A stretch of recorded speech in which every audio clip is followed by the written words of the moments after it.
Hello and welcome to part 2 of our look at Ghosts, the most recent show we've ever looked at. And perhaps partly because of that, I want to just throw up something a little unusual here, a spoiler alert. We are really going in depth with the show, and we are going to talk about the very end of the series in this episode. And we're talking about a lot of things to do with the characters. So Ghosts is an episodic sitcom, but we reveal more and more about the characters as they go along. So if you've never seen it or only seen bits and pieces, and you intend to, then we may be spoiling things here. You've had fair warning. But we have already discussed several of the actors involved and the group, Their Productions. They the ones who made Horrible Histories. We've already talked about all that. You've missed it. Go back and listen to part 1 if you haven't already. Now we're going to go on and talk about the rest of the show, rest of the actors. Let's get stuck in Ghosts now.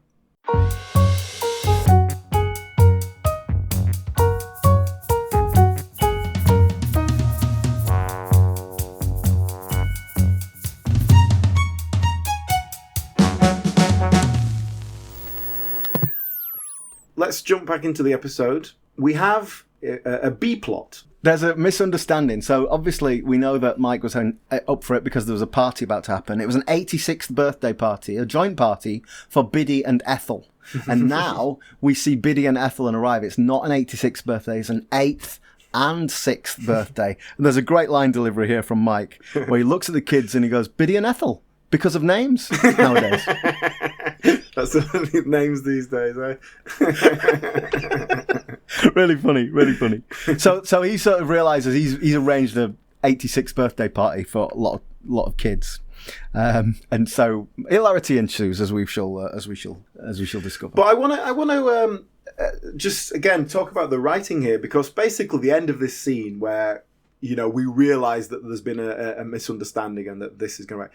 We've set everything up here. We've got the death. Everyone's starting to grieve in their own way, and we're dealing with that. We've started that whole process. And then we've got the subplot where the party is going to be going on, and that's gone wrong in a classic sitcom way. We're 6 minutes into the episode. It's all set up. We're ready to go. It's good. And we've already started working on the emotions as well. It's tight. It's great writing. This is a really good... And this is a great example of like a B-plot and A-plot seamlessly working together and helping each other. So this episode particularly was written by Ben Wilbond, who plays the captain. But let's talk about the writing just briefly. I was just going to say that. Are they written by one person, or do they just kind of lead a writer's room? From what I understand, they all sit down together, the 6...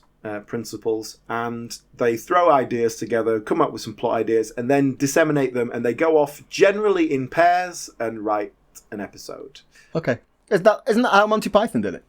Yeah, I mean, it's how a lot of things do it, because you can't write something with 6 people, really, not in a proper sense. And I'm sure that it comes back and everyone chips in their own little lines. They go, I can work my character a bit here, a bit of business, whatever. I'm sure it's not just a simple scripting process. But it was largely in pairs. This one particularly was just Ben Wilbond on his own. Most of the time, it's Ben Wilbond and Lawrence Rickard writing together. And then you've got, Matt Bainton or Jim Howick writing with one or the other of them. Kind of combinations of that.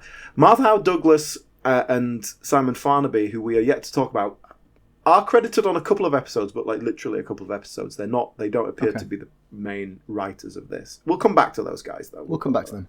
But yeah, this one is Ben Wilbond. So shall we take that as an excuse to talk about him? Yeah. He's dealing with his grief. He plays the captain. The captain's dealing with his grief by keeping busy. So he wants to organise this party. That's what he wants to do. The captain is a classic repressed, emotional man, stiff upper lip. And when you're dealing with British history, you're going to get a lot of that. Lady Button, Fanny Button, is also kind of repressed emotionally as well. Edwardian lady. Yeah, so they're kind of similar in that sense, but express themselves quite differently.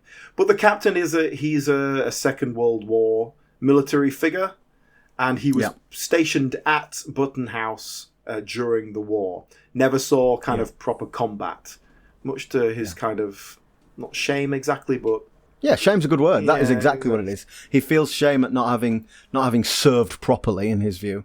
And we see there's a flashback in earlier on where we see his death, and it's stolen valor. He's trying to get into a meeting, but he can't. So he sort of steals someone else's jacket, which has someone's medals on it, not his. And so he dies in this. He has a heart attack, and he dies wearing these medals that he hasn't earned. And there's shame in that.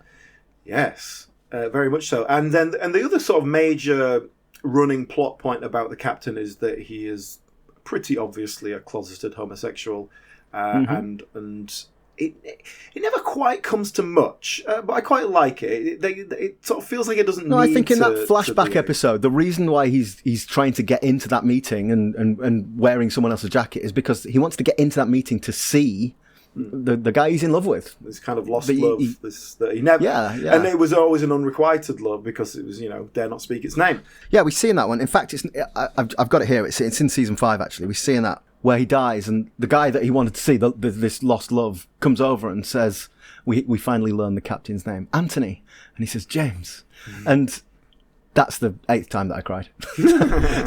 so there's a sort of. There's heart there as well, and that unrequited love. Obviously, it's unrequited. He dies, but at least he got to express it before he died. That's quite nice. But we don't see that until the penultimate episode of the series 5. So, and I don't think I particularly it's left hanging. I don't need that to become anything else. Oh God, no, that's fine. That's enough. And it's an interesting example of how they deal with kind of cultural things. This is a potentially delicate balancing act as well. You've got figures from history with different cultural viewpoints, but none of them are racist. So let's just not even mention that. Let's not get into that at all. Yeah. And that's obviously a very conscious decision. Some things we can deal with as, I'm from another time and it causes wacky confusion. And like some things we just don't need to get into. We don't need to. I'm all right with that. I'm all right with definitely. There's nothing to be gained there, is there?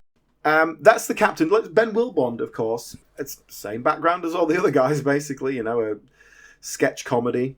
He's actually was raised in a military family. Well, I heard an interview with him where he talked about this, and he said the captain, he basically grew up around those guys who were, clipped, repressed.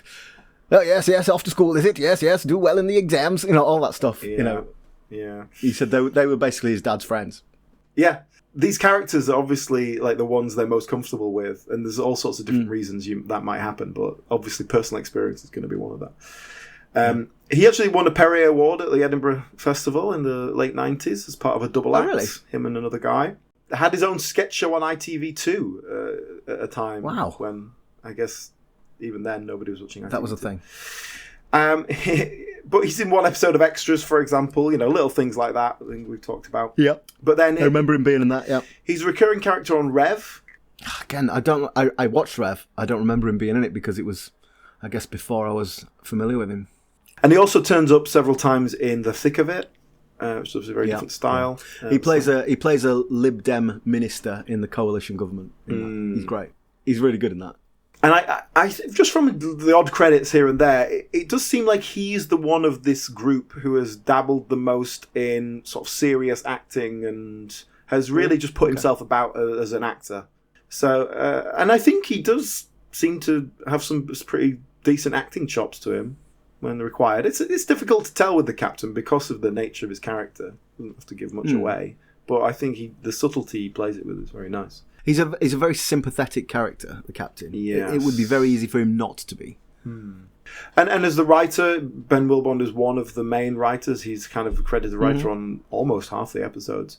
And he also, it was him and Lawrence Rickard who wrote Bill, the film they did as well. So yeah, it does feel like he's going to go on and do something else. There's going to be another big show in the future, even if it's not with these guys, Let's go back to the show then, because we got our next character. So Alison goes into the bathroom, and Thomas, the poet, is sitting in the bath, grieving. And because he's the nature of his character, he's making it all about himself. He's worrying about what happens after death, but he's not really worrying about what's happened to Mary. He's worrying about what if I'm next? What will happen to me?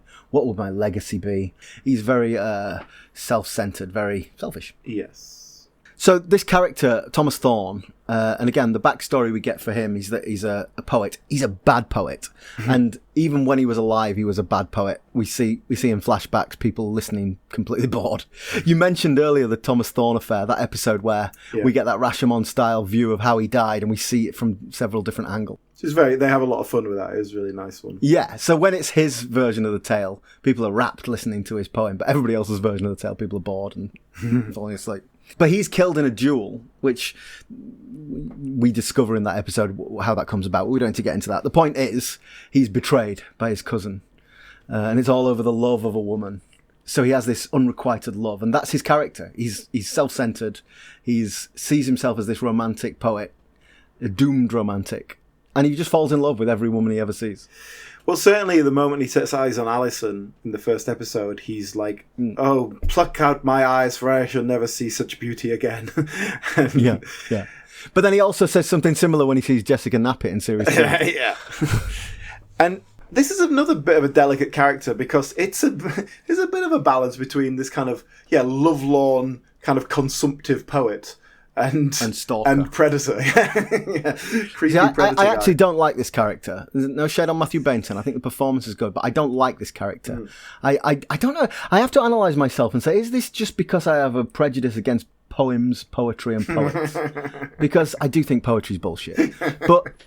But I don't like the character. I don't think he gets it right. I think he's annoying and cloying and I wouldn't use the word predatory, but yeah, he's a bit of a stalker, you know. I don't. This character for me is the least, not just the least sympathetic. It's the one that works the least. Yeah, I understand. Yeah, I know what you mean. I think the fact that he has kind of no corporeal form means he's not a threat, and that sort of helps with he doesn't seem predatory. But yeah, his behaviour is quite grotesque sometimes, but it's always kind of comes from an innocent place of love rather than lust. I think that's probably just the line that they're treading. But it's delicate balance. Let's talk about the ghost lore that they establish, because they're obviously working on the basis of ghosts as we kind of understand it in the Western sense, British sense particularly. So, like Lady Button is the classic grey lady. She can be seen mistily in photographs. She's the face at the window of a country house. You know, she's the classic ghost. Yes. And then you have one of the ghosts who can control electricity a little bit, so the lights can flicker. He can make things flash. And then Julian, who we haven't really talked about yet, he can make physical contact with things, which is a bit. He can move things with his finger, but only just if he really concentrates. But it's great. It just creates all these. He concentrates and he does this noise, which for 5 series continued to make me laugh. But I like it. And then Mary, she was burnt at the stake, so if you pass through her, you smell burning. And it's all these little kind of small things that you can go, oh, what was that in the shadow? What was that? Oh, did I feel a draft? Location as well. Yeah. The reason they're all there in Button House is because they all died there on the grounds, on the premises. And, we see when Alison goes to other places, like she goes to the doctors and she's talking to a dead doctor, who obviously died at the doctor's surgery. Yeah. So presumably every house has its own ghosts. But like Robin died on the grounds long before the house was there. Robin the caveman. If they knocked Button House down and built 10 houses, would they all be able to roam through those 10 houses, or would they just be fixed in that one house that is where they happen to die? I've got questions, and it's not fair. It's not fair to do. Yeah, and I think you're quite right. The fewer answers you give, the better. It gives you more options down the road. Well, you mentioned Julian, so let's go back to our episode, because in the next scene we see Julian. So in the episode, we're focusing on Mike, and the reality is dawning that he's got to figure out how to do a party for an 8 and a 6-year-old. But in the background, we have Julian, who's getting annoyed because he's annoyed, because that's how he's dealing with his grief. He's in anger. And that's kind of how that's playing out. He's being ratty and annoyed about people. Yeah, there's a lot of stories going on in this episode, because all the different characters have these different ways of dealing with grief. Inevitably, some are going to get less fleshed out than others. And in this case, Julian is kind of like, he's a bit pissed off and angry, and then at the end he goes, oh, sorry, I wasn't really angry at you, I was just a bit sad. Yeah. Like, it's kind of a bit second. Yeah, it's not. But like, it's not what can too you deep. do? You've only It's got not too deep. 25 minutes to do this, right? But it's there. It works. Julian is probably the most eye-catching of the ghosts to a first-time watcher because he has no trousers on. So basically, he is a Tory MP who died. Did we ever find out actually how he died? That the implication is it was some sex thing, some drugs thing, and he's got no trousers on and he died whilst on the job. I think it was a heart attack is the idea rather than anything particularly nefarious. But it's never quite spelled out in the finer details. But that's all right. That's fine. But it just means that we've got this character wandering around with no trousers on. Has he got underpants on? I don't think it's never revealed, so to speak. I think the implication is he's got no pants on as well. I'm not sure. But certainly, yeah, this is the character of Julian Fawcett MP. Yeah. Well, 93 is when he's supposed to have died, and there's some sort of Conservative Party kind of shindig, Beano at the house, so that's why he's there. But what Simon Farnaby is doing is Tony Blair impressions. So yes, he is. He absolutely is. He's doing Tony Blair. He's not quite got the euro right. I wanted to ask you about this because I'm not quite sure. But yeah, it felt like just anachronistic slightly. This felt more like New Labour spin, early 2000s, as opposed to early 90s, last stages. I think you're probably right there, yeah. Yeah, so... You're right. So they're sort of having their cake and eating it now. So the character that he's playing, in terms of his mannerisms and his speech patterns, is very New Labour, very Tony Blair. Mm-hmm. There is nothing that cannot be lied about. Or rather, there is no truth that cannot be avoided. For example, if someone asks you an incriminating question, simply answer with another question. Does that actually work? With respect, the question is, do you want it to work? You see? But the death that he is portraying, the sex scandal that he embodies, is very much just before that. So the final years of the John Major government, where Major brought this policy of back to basics, where it would be just about doing things right and morally. And then, of course, every skeleton came out over the next few years, and there were MPs caught for fiddling things financially and fiddling their secretaries and all sorts of things.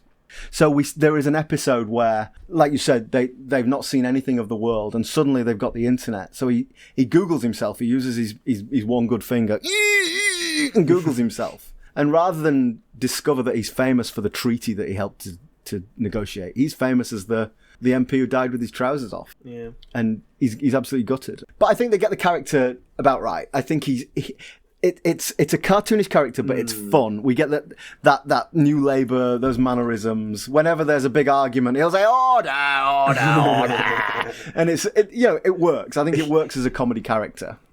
And Simon Farnaby, the actor who plays him, I was familiar with him probably mostly from Mighty Boosh, things like that. He's in The Detectorists, isn't he? He plays their nemesis, the Art Garfunkel from the other Detectorists group.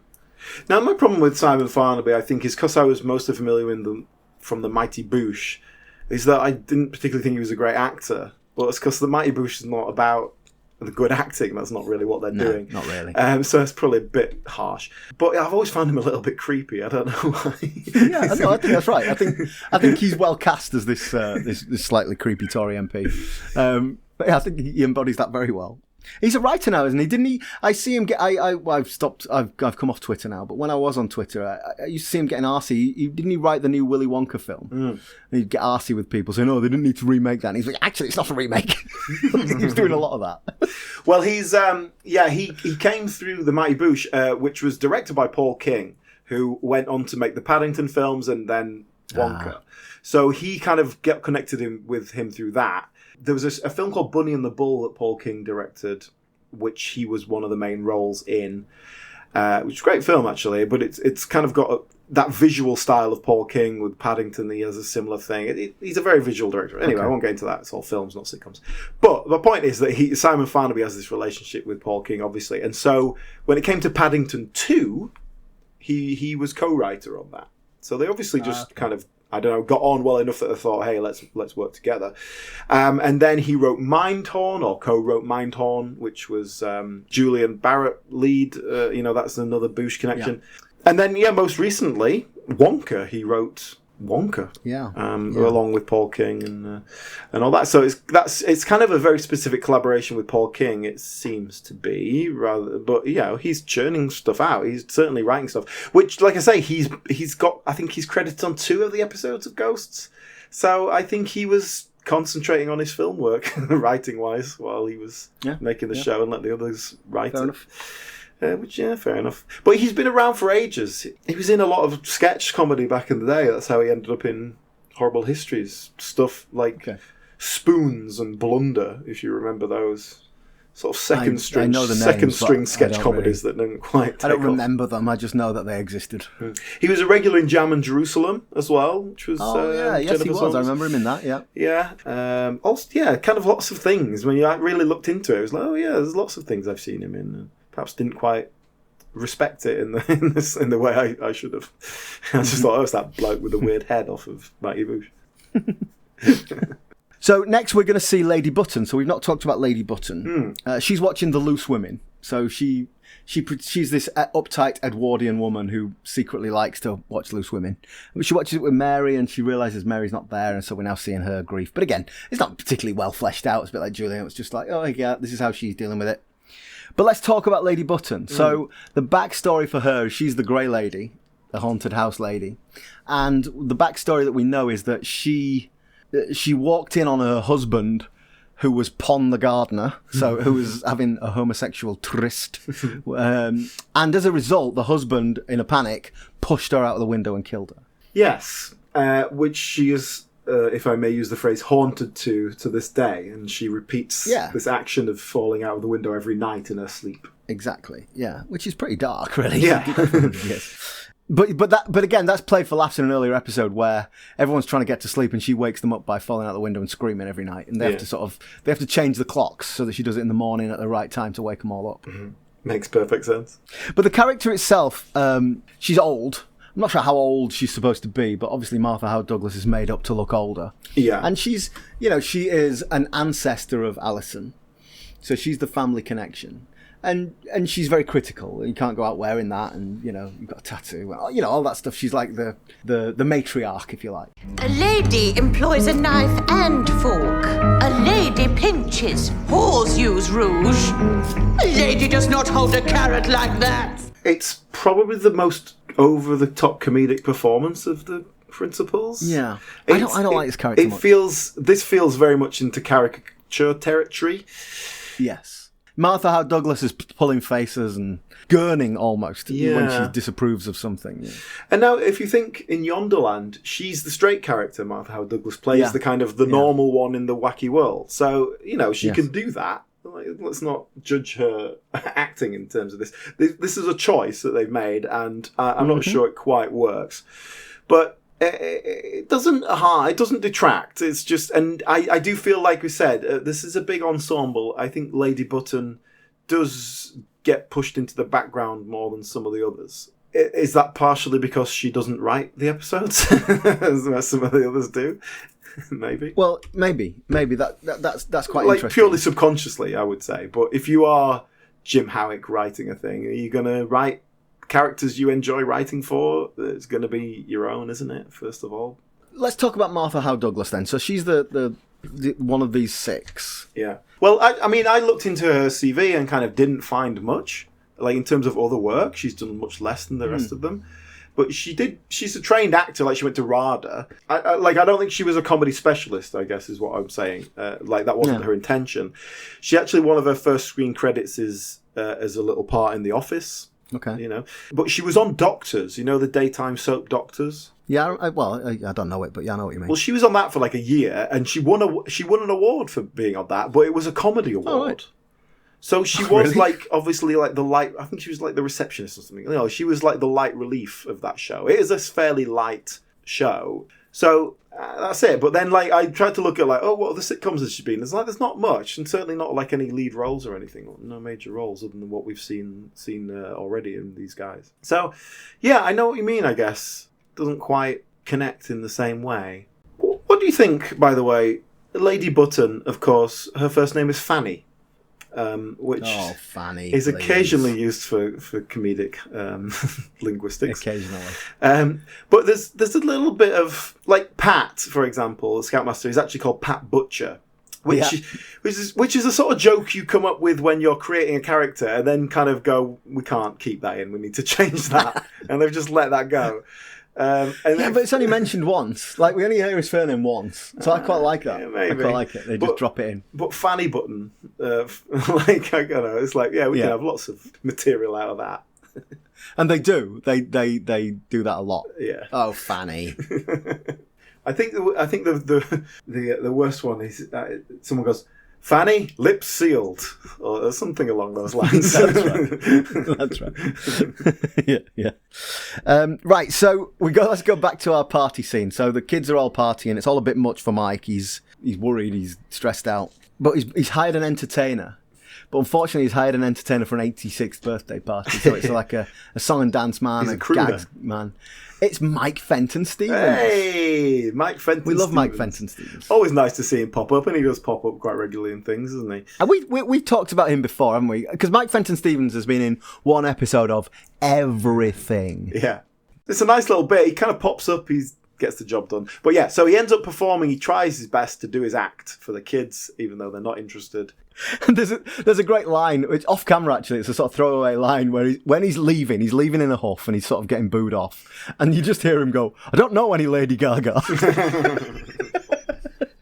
But Mike sees this, realizes that the party is going tits up, and it's interesting that there's a very specific moment here because, they're trying to sell their house as a party thing. They need to get good reviews and all that sort of stuff, so they don't want it to go wrong.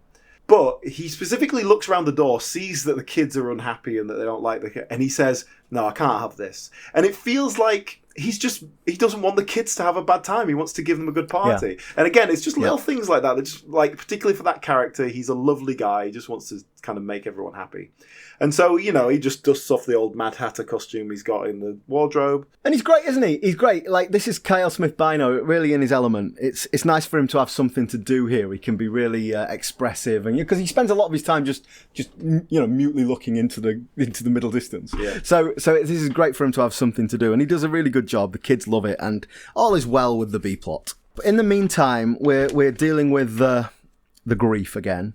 So Thomas wants to try out his eulogy on Alison. So there's a nice moment where he sort of leans into the door and says, "Gentle knock," because of course he can't knock on the door. And he starts reading his eulogy. Of course, it's all about him. So there has to be a bit of, he has to learn that it's not all about you. I'm conscious we talked about Thomas Thorne. We didn't actually talk much about Matthew Bainton. Let's just cover him off. So we make sure we finished him. Yeah, Matthew Bainton. Interestingly, he came up with James Corden, I guess, is the best way to put this. Kind of. That's interesting. Well, I mean, didn't come up with him, but they worked together relatively early on. I mean, he's an Essex boy, went to Rose Bruford, that's the drama school. Apparently, there's again a Wikipedia fact, which I've not substantiated particularly, but he's distantly related to Daisy May Cooper and Charlie Cooper off of This Country. Oh, right, okay. Two? Apparently, there you go. Anyway, coming up, he's doing sketch comedy and all that sort of thing. One of his earlier credits is on one episode of Roman's Empire, which I just point out here because Matthew Horn is the star of that show. Of Horn and Corden fame. Exactly. And because just like a year later, I did listen to an interview with him. I can't remember what he said, but he and James Corden worked together on something. I can't quite remember what it was, but they got on, basically. And they went, let's work together. Yeah. And so when James Corden was making Gavin and Stacey, they got Matthew Bainton in to play one of his mates. So he's one of his mates when they have the stag do, isn't it? Yeah. So he sort of pops up in that, and then he was a regular in the Horn and Corden sketch show. Other things, he's in a few episodes of Peep Show, little things like that. But then he wrote and starred in, with James Corden, a sitcom called The Wrong Mans. Yeah, I remember this. Well, he and Corden co-wrote that, and it was like the follow-up in terms of writing for James Corden to Gavin and Stacey. So, like, not to be sniffed at, it's kind of. Well, listen, I am a James Corden apologist. I think he's very funny. Mm-hmm. You hear stories about he's a complete dick, and he might be. I'm not defending that. What I'm saying is, I think Gavin and Stacey's great. I think he is a funny guy. I think I like him. I like his writing. Didn't enjoy The Wrong Mans.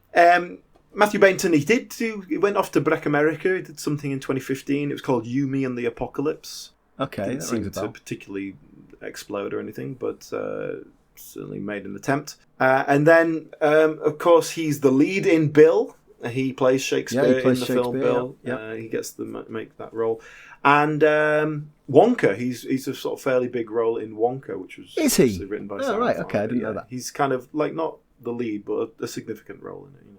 Oh, good for him. I always think that when one of these guys does well in America, I say, good for you. Matthew Bainton appears in an episode of the United States version of Ghosts, but I will return to that later. Yeah, let's come back to that.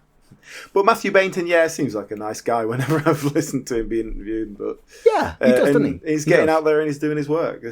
But I think what they've all found with this show, particularly, and with this troupe, is being able to make the best characters for themselves.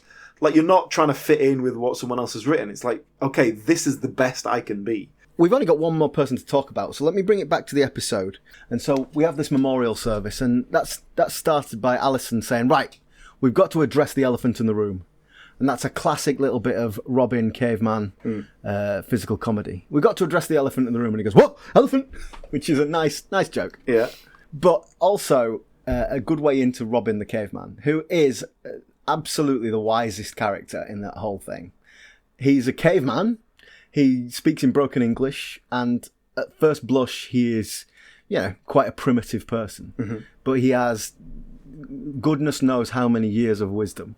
And when that reveals itself, it's beautiful. Mm. Yeah, and used to strong effect, like deliberately juxtaposing those things. Yeah, like from very early on, we kind of get this sense that he's much more worldly wise. This episode really kind of ramps that up on an emotional level. Yeah, like I've seen things you people wouldn't believe, that kind of vibe. Sure. If you remember when I described the opening scene, they thought Robin had gone, and then oh no, here he is, and then Mary gets sucked off, and so at that point they're all in shock, and Robin makes some throwaway comment and acts all underwhelmed, and so for this whole episode, everyone's dealing with grief, and Robin just doesn't seem to care. Yeah. However, when I watched this episode again yesterday, because it's a little while since I saw it, in that opening scene where he acts all underwhelmed, oh, no big deal, he's doing some really great acting. Like, knowing what I know, that how it's affected him later in the episode, you can see there's a twitch in Lawrence Rickard's face before he says, oh, okay. It's brilliant. It's a really good bit of acting.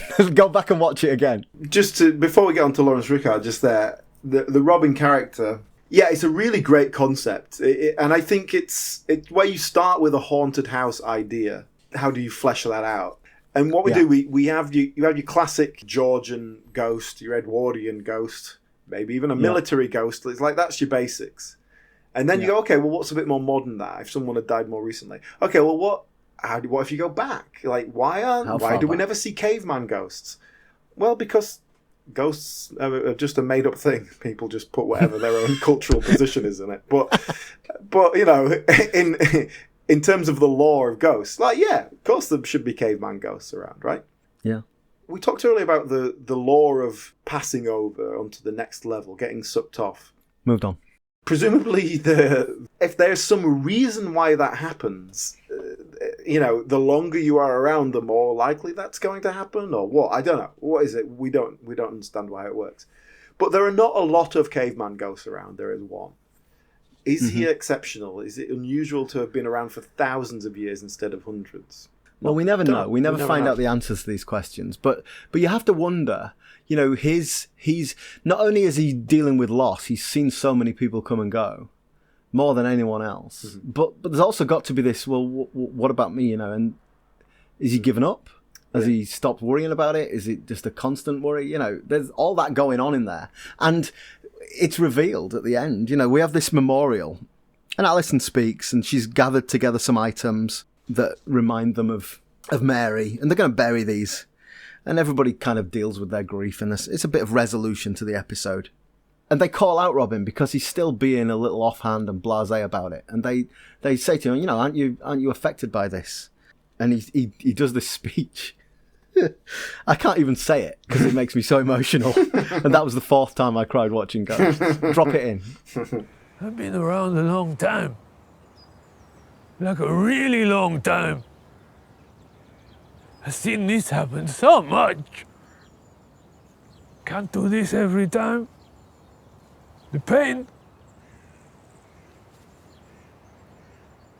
I deal with it my own way. It's amazing. It's well written. It's well delivered. It's beautiful. Yeah, and it's not, it's not just about the fellow ghosts that he's interacted with for hundreds of years and then they suddenly disappear without any warning and you just never see them again. Also, all the living people that we see him not interacting with quite directly, but watching them grow, learning their language. We see him learning French from one of the people, that sort of thing. And so many years where he's been alone and not had anyone to interact with. All this animals. kind of stuff. He has a relationship with animals. He has his mouse family that he's talking about. Yeah. And it feels like he has a much fuller and richer life than the rest of them, who do tend to kind of hang out with each other because they don't know anything else to do. Yeah.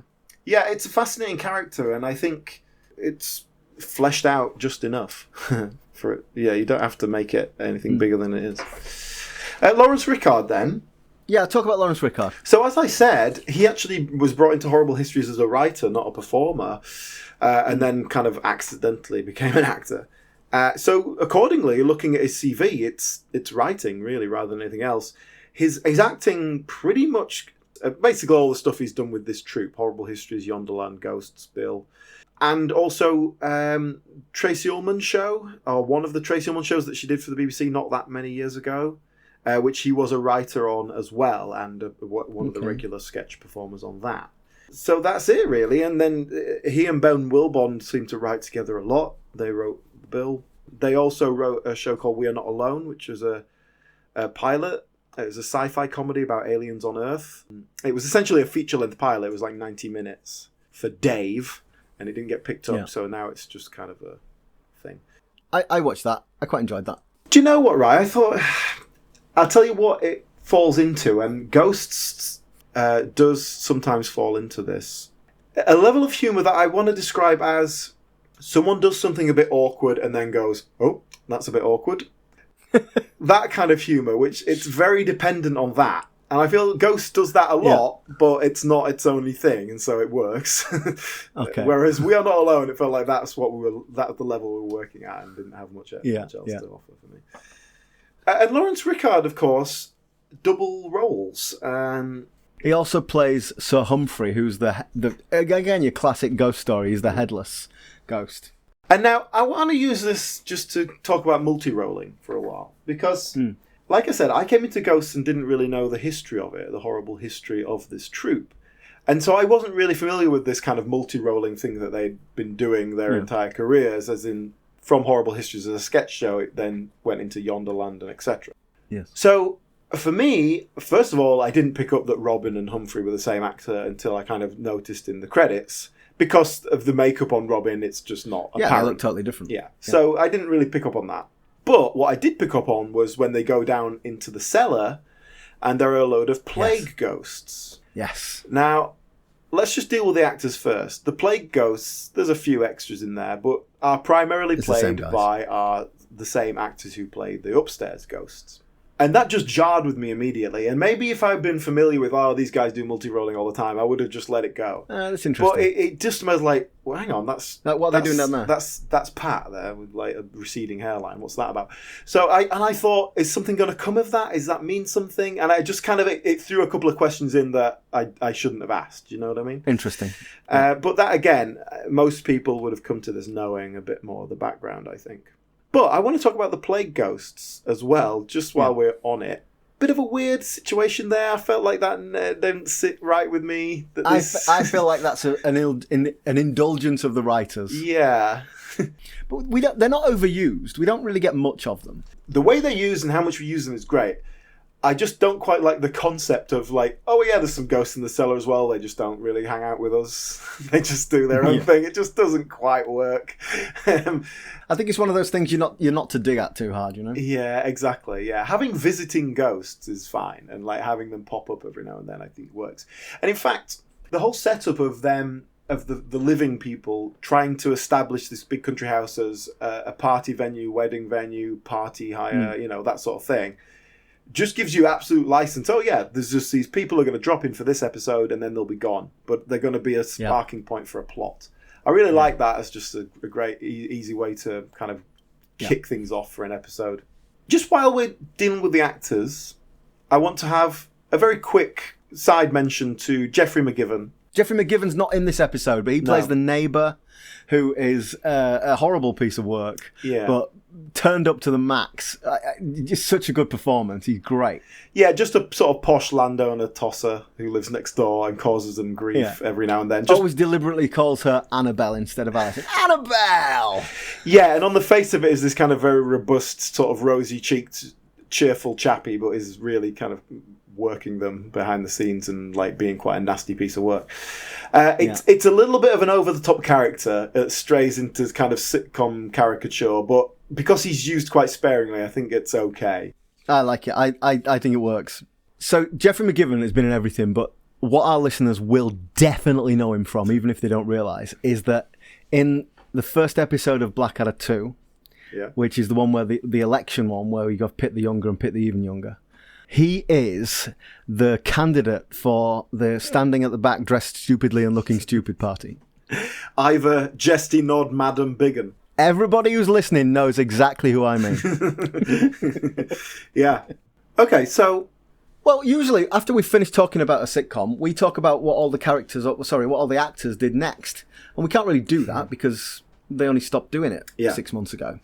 So we won't do that. But we do always talk about spin-offs. Yeah. And there is an American spin-off, as I mentioned earlier. Yes, there is an American spin-off that's been going for a few years now. There is also a German and a French spin-off in the works. Interesting. Which I think it makes perfect sense. This is a concept. As a high concept haunted house, and the basic setup. I think it really works. You have to kind of translate it to your culture. You can't just use the same characters. And it's interesting watching the American version. I've watched the American version, and it's interesting how they, you can't have Elizabethan gentleman in an American haunted house because that guy wouldn't be there. Yeah. So they've had to change the characters slightly. There's some crossover. There's a scoutmaster. Pat is replicated, but they have a Viking character rather than a caveman. They have a sort of hippie who died of a drugs overdose at some party. So the characters are different, but the setup is similar. Like the living characters are the same. Yeah, I watched the first episode just to sort of taste it, and the whole plot really is basically the same, but truncated into shorter space and absolutely no pause for comedy timing or anything. It's just get the lines out. I didn't like it, basically, is what I'm saying. It's just... Well, I think that's probably the popular view from Britain. I slightly controversially, I think. I quite liked it. Yeah. I quite liked it. It's nowhere near as good. I think, like I have waxed lyrical about Ghost and how much I love it. It's nowhere near as good. But I quite liked it. I think it's a decent 20-minute American sitcom like Parks and Rec or Brooklyn Nine-Nine, one of those things that you can just put on, it's over in 20 minutes and you've had a couple of giggles. Like, that's it. What it hasn't got is any of that heart, any of that emotion. It's just completely shorn of that. Yeah. And to me, that's what makes Ghosts so wonderful. I'll tell the other thing as well. The American version, they all feel and look like actors, if that makes sense. Whereas, like, just in a purely physical sense, whereas, dare I say, the British cast are just a bit uglier. And I mean that in a kind of, not in a brutal way, but just they feel like comedy I do know what you mean. Character actors who have life and a bit of character, as opposed to... I do know what you mean. Like, just go to whatever the next casting session is. It's and I think that's true of a lot of American media still, even today. And it felt much more superficial and like you're saying. And I think you see that with the Office American version, the first series, where they're just doing the same scripts, but it's just like, well, these are different people, it doesn't work. And then they found their own voice with it, it became something else. So maybe that happens in Ghosts. Well, maybe that can just bring us to a kind of close, because what we talked about at the beginning was about Ghosts being a mainstream sitcom that everyone can sit down and watch. And I think what America produces is, or what America largely in that, what I'm looking at that and going, oh, it's very superficial kind of crap. It's because they're trying to play to the widest audience possible. And it just becomes diluted to nothingness. You know, in Britain, even on the BBC, who is still catering to a widest possible audience, you tend to get things that are working to a niche sort of thing. So you'll get, like, People Just Do Nothing, where it's kind of like, you know, your mum's not going to watch that. It's sort of aimed at a very specific niche audience. And if you can get a decent audience size within that, then it's all fine. Ghosts was a bit of an exception to that. And I think it was Jim Howick I heard talking about it, where they deliberately set out to make something that everyone sit down and watch it together, but it's not crap. Yeah. And that was the important part. You know, like, that was the important distinction. Like, can you still do that and make it good in this day and age? And yeah, they did. I mean, I think they completely nailed it.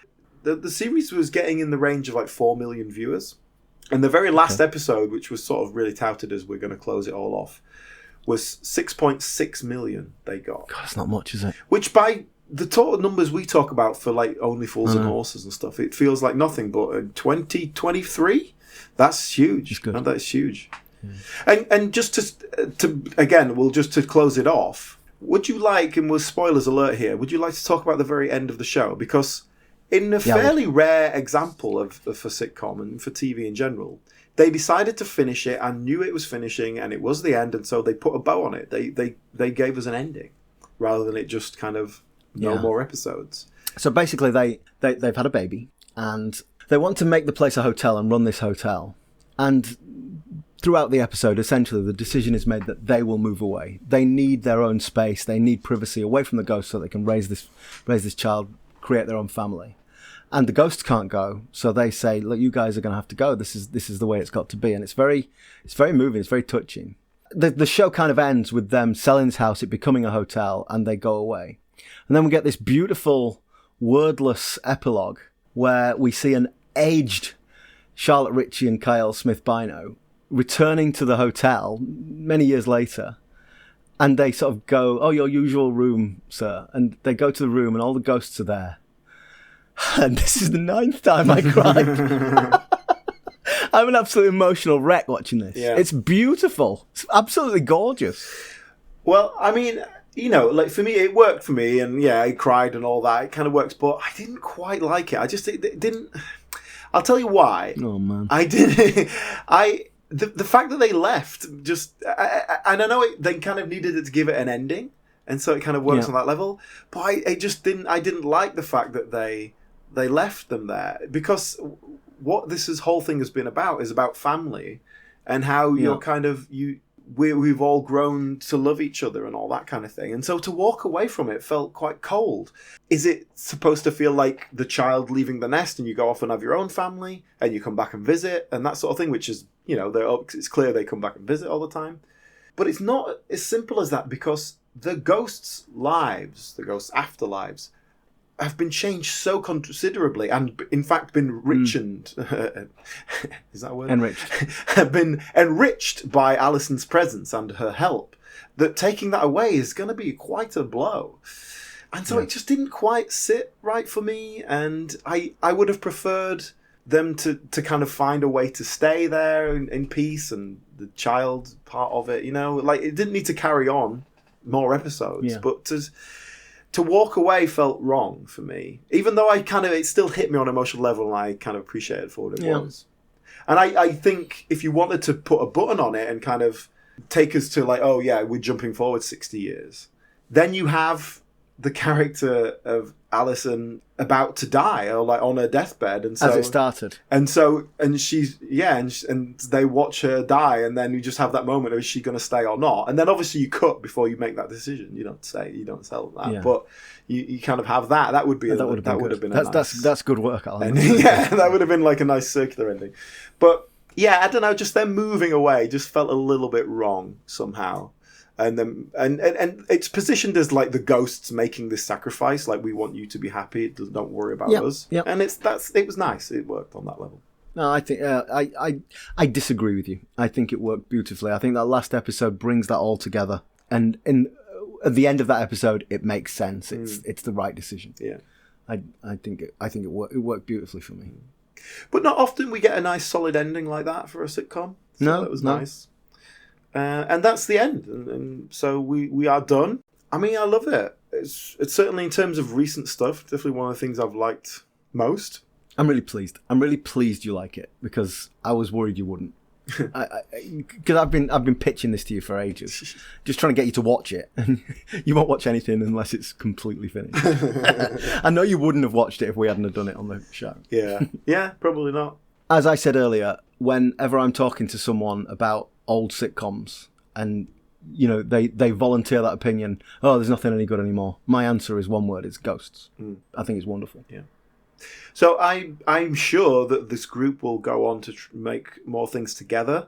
I would watch something else they made with trepidation, because I think they've sort of caught the genie in the bottle here. It's I don't know if you can recreate this success.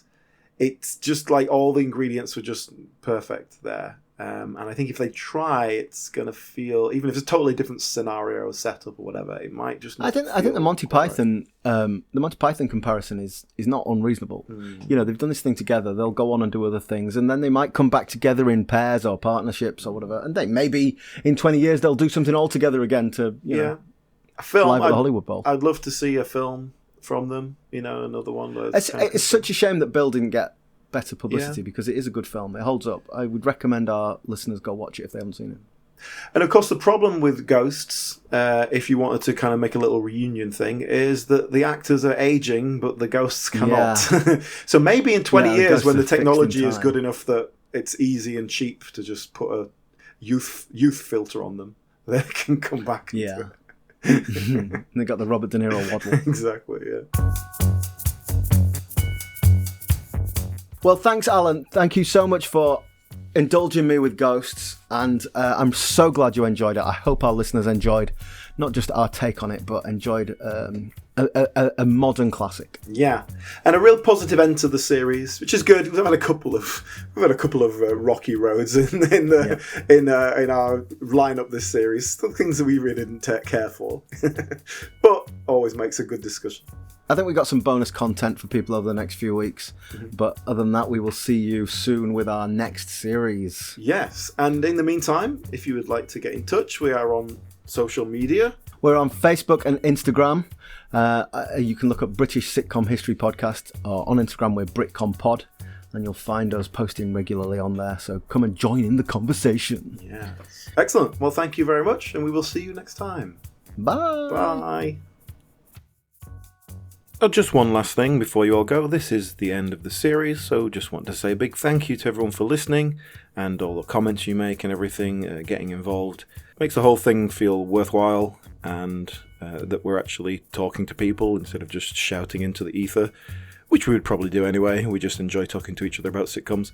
But yeah, thank you very much. We love having you all involved. And I wanted to give a big thank you to Tom O'Fallows, who made the theme music for us several years ago now. We just don't get the chance to thank him all that often, so I wanted to throw that in here while we're doing it. Coming up next week, we will have a little Christmas special for you, and to give you a little tease, it will be an Alf Garnett Christmas for us. So, yes, prepare yourselves for that. We'll also have a few more bonus things for you, hopefully coming up in the new year, as we figure ourselves out and assemble a new series. We've already got plans in the works. We're hoping to make things a little bigger and better here at the British Sitcom History Podcast, and more regular, more sustainable is our goal. So thank you so much for joining us, and we'll see you next time.